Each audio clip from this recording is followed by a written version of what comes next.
मुझे इस बात की परवाह नहीं कि दूसरे मेरे काम के बारे में क्या सोचते हैं, लेकिन मुझे इस बात की बहुत परवाह है कि मैं अपने काम के बारे में क्या सोचता हूं। मैं इस समय अपने सपने को पूरा करने के लिए नौकरी छोड़ने की प्रक्रिया में हूं। मैंने वेतन, तथाकथित करियर की सुरक्षा और स्थिरता सब कुछ छोड़ दिया है।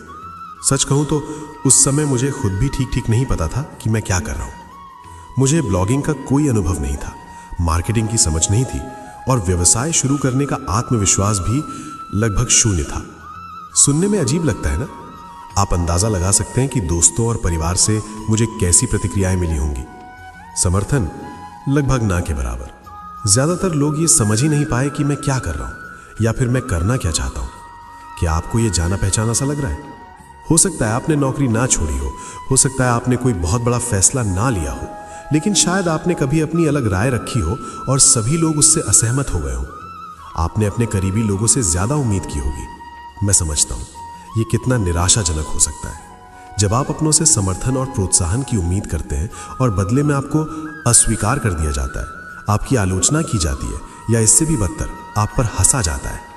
अपने आसपास के सारे शोर को सहना वाकई मुश्किल होता है।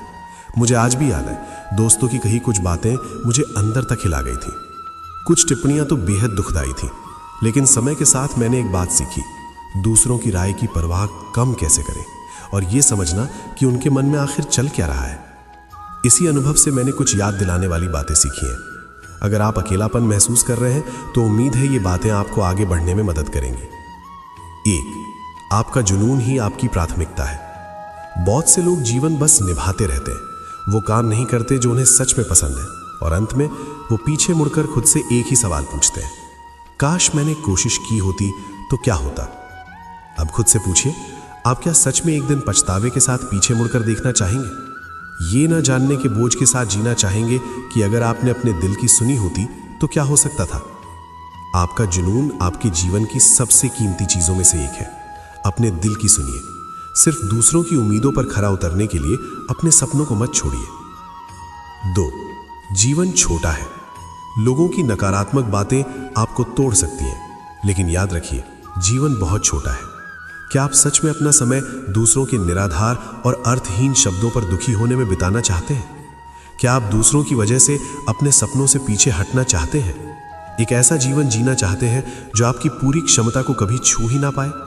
याद रखिए, जब लोग आपके फैसलों से असहमत हों तब भी अपने विश्वासों पर टिके रहना जरूरी है। हो सकता है कि दूसरे लोग आपको पूरी तरह ना समझ पाए। जो लोग आपका समर्थन नहीं करते, जरूरी नहीं कि वे बुरे लोग हो। कभी कभी वे बस ये नहीं समझ पाते कि आप ऐसा क्यों कर रहे हैं। उनकी चिंता अक्सर असहमति की तरह लगने लगती है। जब कोई मुझे हतोत्साहित करता है तो मैं उसे व्यक्तिगत रूप से नहीं लेता। मैं सोचता हूं शायद उन्हें समझाने की जरूरत है या कभी कभी उन्हें बस अनदेखा करने की। अगर वे समझ ही नहीं पा रहे तो परेशान होने का कोई मतलब नहीं। 5, कभी कभी लोगों की असुरक्षा बोलती है। जब लोग आपका समर्थन नहीं करते तो कई बार ये आपके बारे में नहीं, उनके बारे में होता है। डर, ईर्ष्या या असुरक्षा, नई चीजें अक्सर लोगों को असहज कर देती हैं। अगर उनकी आलोचना रचनात्मक नहीं है तो उसे दिल पर मत लीजिए, शायद वे अपने ही डर से लड़ रहे हैं। 6, कुछ भी संभव है। भविष्य को कोई नहीं जानता। जो लोग आपका समर्थन नहीं करते वे भविष्य की एक डरावनी तस्वीर दिखाते हैं, लेकिन सच ये है उन्हें भी नहीं पता। तो सवाल यह है कि आप दूसरों पर भरोसा करेंगे या खुद पर? दूसरों की आपत्तियों को अपना सच मत बनने दीजिए। अगर आप खुद पर विश्वास रखते हैं और पूरी मेहनत करते हैं तो कुछ भी संभव है। 7, आप ये उनके समर्थन के बिना भी कर सकते हैं। समर्थन की चाह स्वाभाविक है, लेकिन उसके बिना भी आप आगे बढ़ सकते हैं। इतिहास गवाह है, कितनी ही महान लोग अकेले ही आगे बढ़े हैं। आप अपने आप में एक शक्तिशाली इंसान हैं। खुद पर भरोसा रखिए, हार मत मानिए। आप जिस रास्ते पर चलेंगे वहां बहुत आगे तक जाएंगे। 7, आप हर किसी को खुश नहीं कर सकते, यह असंभव है और इसे स्वीकार करना बहुत जरूरी है। अगर आप सबको खुश करने की कोशिश करेंगे तो खुद को खो देंगे। इसलिए ध्यान दीजिए, आप क्या चाहते हैं और क्यों चाहते हैं। दुनिया हमेशा सकारात्मक नहीं होगी, लेकिन आप खुद को मजबूत बना सकते हैं। क्या आप भी नकारात्मक सोच वाले लोगों से घिरे हुए हैं? आपने इससे कैसे निपटाए? कमेंट में अपनी कहानी जरूर साझा करें।